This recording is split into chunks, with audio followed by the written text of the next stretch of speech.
মাননীয় উপদেষ্টা, আমাদের কন্টিনিউয়াস সমর্থন আপনার প্রতি ছিল, আছে, কিন্তু এটা কন্ডিশনাল। আমাদের সমর্থন আরও অব্যাহত থাকবে, এটা সীমাহীন নয়। আমরা চাই আপনার নেতৃত্বে একটা ঐতিহাসিক নির্বাচন, এটাই হচ্ছে কন্ডিশন। আপনার প্রতি আমাদের সীমাহীন সমর্থন নয়, আমাদের সীমারেখা আছে। আমরা গণতান্ত্রিক উত্তরণের জন্য এই সীমারেখার মধ্যে আপনাকে সমর্থন দিচ্ছি।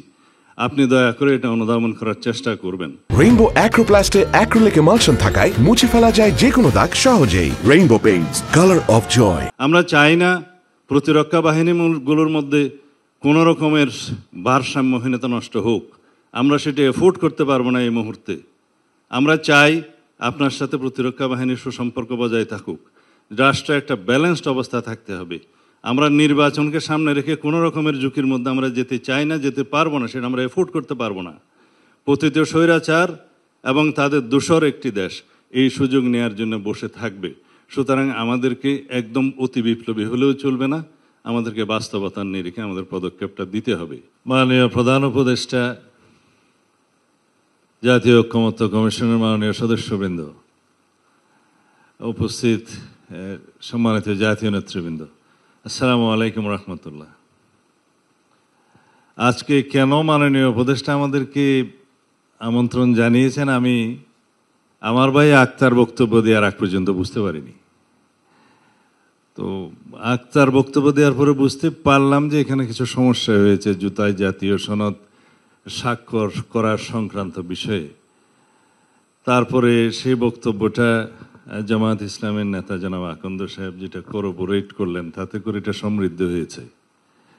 তার আগ পর্যন্ত যে সমস্ত নেতৃবৃন্দ বক্তব্য দিয়েছেন, তাতে আমার মনে হয়েছে যে জুলাই জাতীয় সনদ স্বাক্ষরের আগে এটা একটা ওয়ার্ম আপ প্রোগ্রাম। মাননীয় প্রধান উপদেষ্টা আশ্বস্ত হতে চেয়েছেন যে কিভাবে এটা স্বাক্ষর অনুষ্ঠান হবে সাকসেসফুলি ইত্যাদি।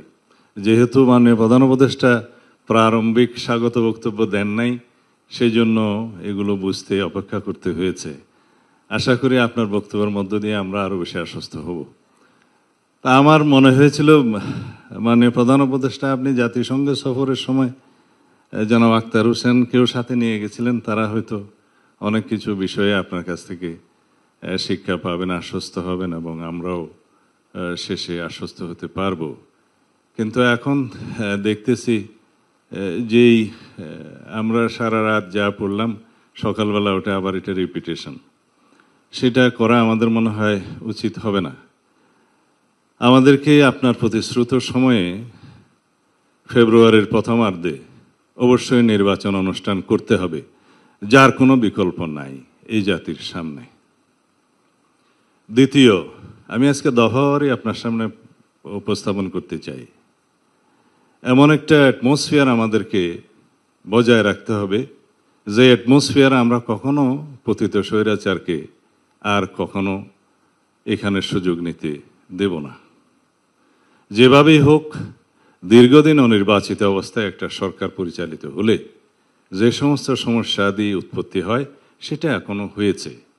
সেই জন্য আমরা বারবার তখন থেকেই পার্সু করতেছিলাম, বলতেছিলাম যে যথাশীঘ্র সম্ভব নির্বাচিত একটি রাজনৈতিক সরকার প্রতিষ্ঠা হওয়া দরকার।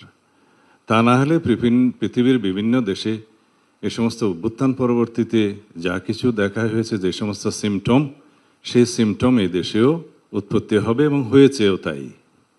এখন আরও বিলম্বিত হলে আরও বেশি সমস্যার উদ্ভবের সম্ভাবনা বিস্তর। জুলাই জাতীয় সনদ প্রণীত হয়েছে, প্রায় স্বাক্ষরের জন্য অপেক্ষায় আছি। এখানে যে সমস্ত বিষয়ে নোট অফ ডিসেন্ট দেওয়া হয়েছে, সেই বিষয়গুলো নোট অফ ডিসেন্ট দেওয়ার জন্যই তো মাননীয় উপদেষ্টা আপনি ঐক্যমত্য কমিশনের সকল রাজনৈতিক দলের সাথে আলোচনা করেছেন।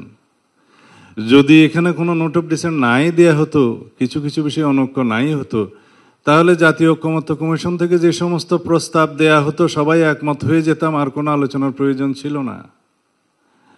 সমস্ত প্রস্তাবে যদি সবাই একমত হতো, আপনাদের হতাম আমরা, তাহলে দীর্ঘ এই 12 মাস পর্যন্ত আমাদের এই চর্চার প্রয়োজন হতো না মাননীয় উপদেষ্টা।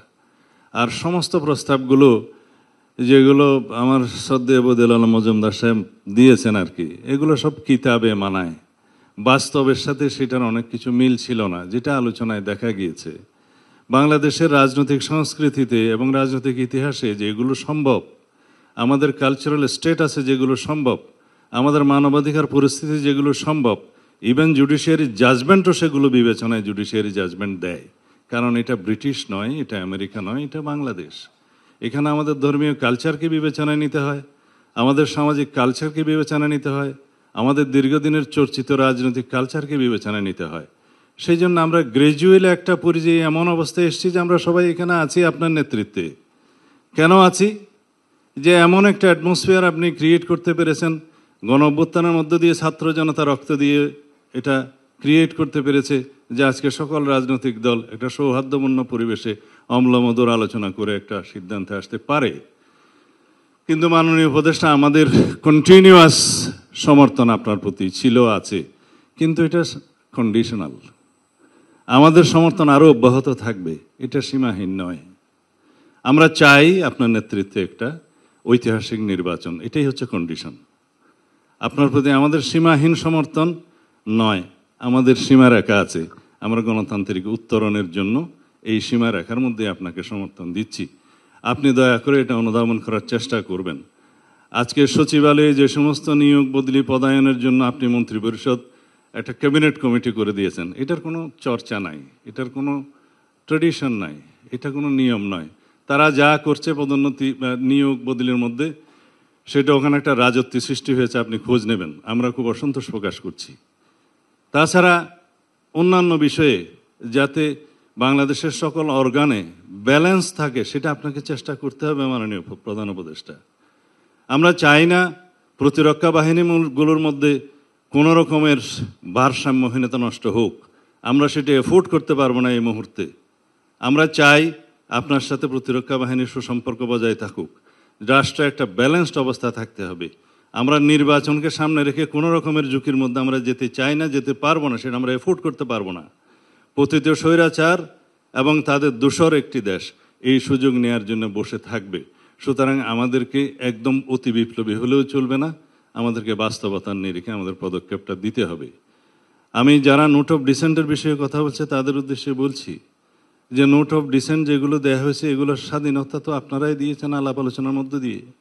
এবং এখানে আমরা একত্রিত হয়েছিলাম যে আমরা সবাই আলোচনা করব এভাবেই, যে আমরা মাননীয় প্রধান উপদেষ্টা প্রথম দিন থেকে যেটা বলেছে যে রাজনৈতিক দল সমূহ যে সমস্ত বিষয়ে ঐক্যমত্য পোষণ করতে পারবে, সেগুলো সংকলিত হয়ে সে একটা জাতীয় সনদ হবে এবং এই জাতীয় সনদটা পরবর্তী নির্বাচিত পার্লামেন্টে বাস্তবায়িত হবে।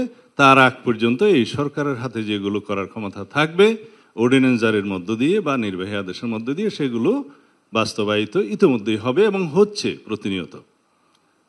সুতরাং একটা সংসদ অতি অবশ্যই জরুরি সেগুলো বাস্তবায়নের জন্য। এখন কেউ বলছে এই সংসদকে কনস্টিটিউয়েন্ট পাওয়ার দিতে হবে, সেই জন্য অনেক কষ্ট করে একটা পদ্ধতি বের করেছে বহুদিনের ব্রেইন স্টর্মিংয়ের মধ্য দিয়ে। সেটা কি হতে পারে? সোভারেইন অথরিটির ডিরাইভ করবে সোভারেইন অথরিটি থেকে সেই কনস্টিটিউয়েন্ট পাওয়ার, কিন্তু সেই পার্লামেন্টকে আমরা কনস্টিটিউয়েন্ট অ্যাসেম্বলি বলছি না, সাধারণ জাতীয় সংসদ নির্বাচন হচ্ছে সেটা। কিন্তু পাওয়ারটা থাকতেছে যদি আমরা একই সাথে গণভোটের মধ্য দিয়ে কনস্টিটিউয়েন্ট পাওয়ার যারা দিতে পারে আর্টিকেল 7 অনুসারে সেই জনগণের, তারা রিপাবলিকের সর্বময় ক্ষমতার মালিক, তাদের পক্ষ থেকে যখন সেটা কনসেন্ট আসবে তখন সেটা কনস্টিটিউয়েন্ট পাওয়ার হচ্ছে এবং সেই কনস্টিটিউয়েন্ট পাওয়ার অনুবলে আমরা সেগুলো করতে বাধ্য হব। যারা পার্লামেন্টে যাবে তাদের উপরে ইম্পোজ করা হচ্ছে, কেউ এদিক থেকে নড়তে পারবে না। হ্যাঁ, সেই পার্লামেন্ট তার বাইরেও অনেক অ্যামেন্ডমেন্ট নিতে পারবে রাজনৈতিক অঙ্গীকার অনুসারে, জনমতের ভিত্তিতে, আলাপ আলোচনার মধ্যে দিয়ে, বাট এগুলো তাদেরকে অবশ্যই নিতে হবে। সেটা ওখানে হচ্ছে, এই প্রক্রিয়ায় আমরা গেলাম। এখন একটা জাতীয় সংসদ নির্বাচনের 4 মাস বাকি, তার মধ্যে 2 মাস আগে তফসিল ঘোষণা করতে হবে, তার আগে থাকে 1.5-2 মাস।